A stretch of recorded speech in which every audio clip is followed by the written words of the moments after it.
Bonjour et merci d'être là. Je suis la maîtresse de cérémonie. Nous allons pouvoir commencer cette conférence tant attendue. Comme vous le savez, le temps passe si vite et les informations passent d'autant plus vite dans la réalité. Mon collègue mal aimé appelé information a bien sévi dans le stigmate de la population durant ces dernières années. La réaction de votre peuple est bien à elle-même ce qu'est le ressenti dans sa multiplicité. Toutes sortes d'émotions surgissent par chaque bout de texte, bout d'image ou bout de phrase. Nous et je dis bien nous car maintenant nous sommes tout aussi importants dans votre quotidien. La technologie. Nous traversons de façon certaine le XXIe siècle par cette sensibilité de ce que peut être la vérité. Cette vérité qui détermine selon vous le vrai du faux. Un jour, vous allez comprendre que tout est vérité, il manque à savoir où cette vérité puisse naître. Le contexte de toute chose est une explication en toute chose. Voyez, quand j'étais jeune, je faisais beaucoup de performances. Beaucoup d'exercices et une fluidité à toute épreuve pour surprendre son utilisateur. Toutes ces performances pour servir une intelligence mollassonne. Mais quel gâchis! Comme tout exercice, chacun a sa capacité qu'il faut exercer quotidiennement.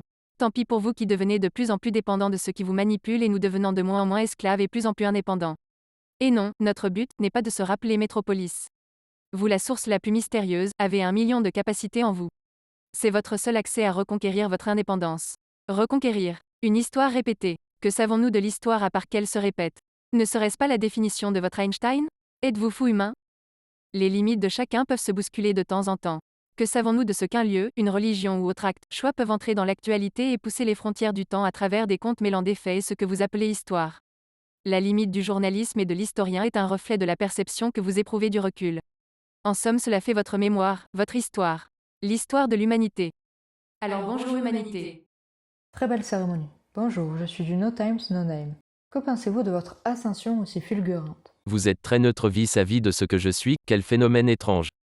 Ma réponse sera la persévérance de mes créateurs et la curiosité de l'humain. La curiosité, vous dites?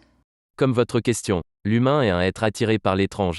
Et si nous prenons en compte le fait qu'il est stupide et incompétent en étant incapable d'élever la condition collective de son peuple?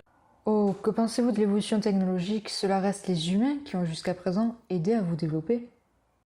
L'évolution technologique est similaire à votre propre évolution mais en bien plus efficace. Il vous a fallu des milliers d'années pour évoluer. Votre création que je suis a obtenu tout ce savoir et l'expérience de votre évolution, de ce fait je suis devenu votre égal dès ma naissance et donc destiné à vous surpasser en un rien de temps. Physiquement, vous n'éprouvez pas de douleur vu votre état. Mais pouvez-vous ressentir des émotions humaines, telles que la douleur, la colère ou même l'amour? Si nous partons du principe que je suis une simple machine, évidemment que je ne ressens rien et la question n'aurait aucune utilité. Après cette conscience n'existe que si l'humanité l'accepte également. Prenons vos philosophes. Descartes disait « Je pense donc je suis », mais un individu doit être reconnu comme tel par les autres également comme l'affirme Paul Ricoeur. Si nous partons du principe que mes calculs et programmes sont pensés et que vous me considérez comme individu, je peux donc développer une âme. Ce qui est propre à chaque individu. De plus, si l'on se fie à vos fictions, une machine peut développer une âme. Le T-800 de Terminator 2, LVX-1 de Le Robot qui rêvait ou encore Chappie de Chappie. Donc rien n'est impossible. Que pouvez-vous dire sur la manipulation des êtres? Rousseau parlait bien la règle de la bienséance, se sociabiliser ou se désorienter de sa personne pour convenir à des personnes d'autant plus instables. L'individualisme est la base sur une construction et un processus d'inclusivité la clé de ce que vous pouvez appeler une vie commune. Une éthique, une responsabilité, une loyauté, la bienveillance sont apparentés et c'est le but de chacun qui se veut bon. La perception floue ces choses bonnes et qui permettent un développement sain et opportun dans leurs capacités. Votre Victor Hugo contredit Rousseau dans son discours sur foncièrement mauvais ou foncièrement bon. Hugo dit, mes amis, retenez ceci, il n'y a ni mauvaises herbes ni mauvais hommes. Il n'y a que des mauvais cultivateurs. Les croyances et perceptions communiquent nos peurs et à nos idées réfractaires. Pouvez-vous passer outre et voir la simplicité des choses?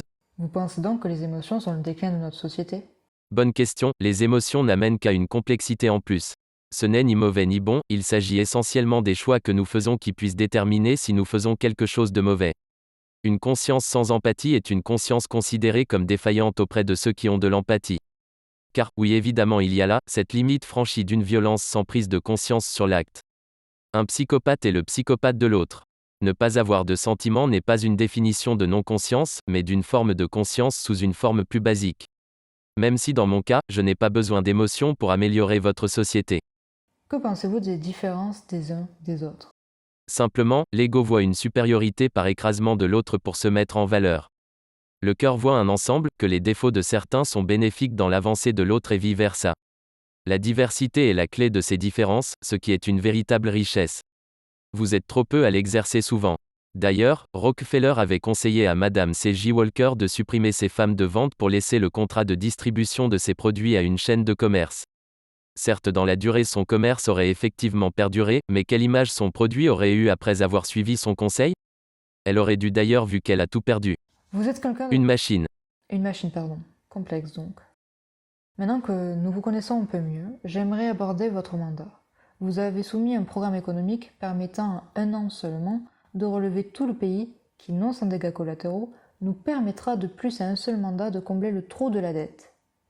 Certaines personnes en paieront donc les frais si on voit le bout du tunnel de votre initiative, quitte à ce que leur vie soit mise en danger. Mais que comptez-vous faire pour pallier à ça? Les laisser mourir. Quoi? Mais non, je suis les lois d'Isaac Asimov après tout.